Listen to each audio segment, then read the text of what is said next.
এরকম একটা সভার প্রয়োজন করবে এটা আমরা কল্পনা করি। আমি গত 1.5 মাস যাবৎ বাংলাদেশের বিভিন্ন শহরে গেছি এবং একটি কথাই তারা সকলে বড়ভাবে বলেছে। আমি দুটো কথা, একটি হলো নিরাপত্তার অভাব, এবং নিরাপত্তার আমরা আলোচনা করেছি আগামী সরকারের কাছে প্রত্যাশা কি, নির্বাচনকে নিয়ে প্রত্যাশা কি।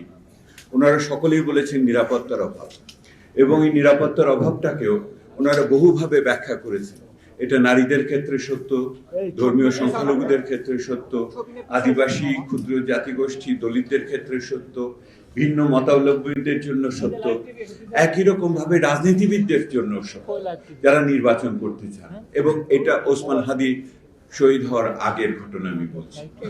এবং সেখানে একটি কথা, দ্বিতীয় কথা যেটা এসেছে সেটা হলো ওনাদের পরিষ্কারভাবে বর্তমান সরকারের প্রতি আস্থার অভাব, এবং এই নিরাপত্তা বর্তমান সরকার, তার প্রশাসক, তার আইন রক্ষাকারী বাহিনী, এমনকি সেনাবাহিনী দিয়ে ওনারা সেটা করতে পারবেন, এটা ওনাদের ভিতরে আস্থার অভাব। এইগুলো যখন বলেছে তখনও কিন্তু এই ঘটনাগুলি ঘটেনি।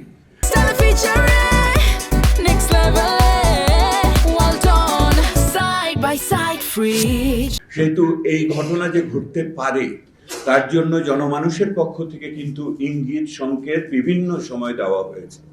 আমি একটা কথাই শুধু বলে এখানে শেষ করতে চাচ্ছি, বাংলাদেশের শুধুমাত্র একটি রাজনৈতিক নির্বাচনী আন্দোলন হচ্ছে না, বাংলাদেশে একটি সাংস্কৃতিক এবং আদর্শগত আন্দোলন হচ্ছে। এবং এই আদর্শগত এবং যাকে আপনারা বলেছেন বাংলাদেশের অস্তিত্বের উপর আঘাত, এই দুটি বিষয় ক্রমান্বয়ে একত্রিত হচ্ছে। নির্বাচন এবং রাজনীতি এবং আদর্শ এবং সংস্কৃতি, এই দুটি একত্রিত হচ্ছে।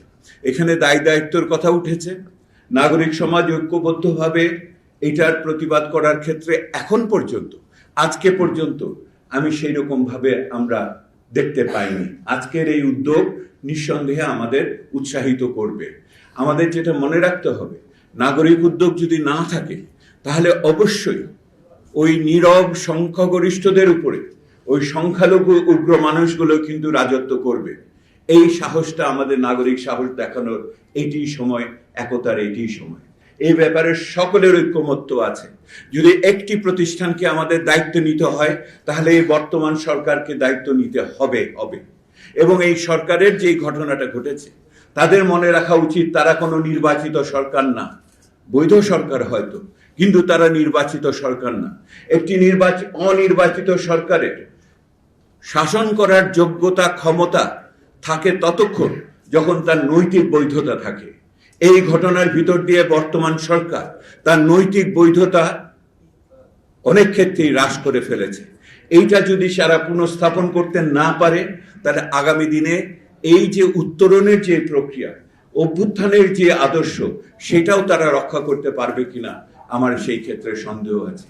এটাই সময় একত্রিত হওয়ার, সরকারের পক্ষ থেকে পদক্ষেপ নেওয়ার, নাগরিকদের এবং রাজনীতিবিদদেরও এইখানে একত্রিত হওয়ার। আজকের এই অনুষ্ঠান সেই সাহস দিচ্ছে।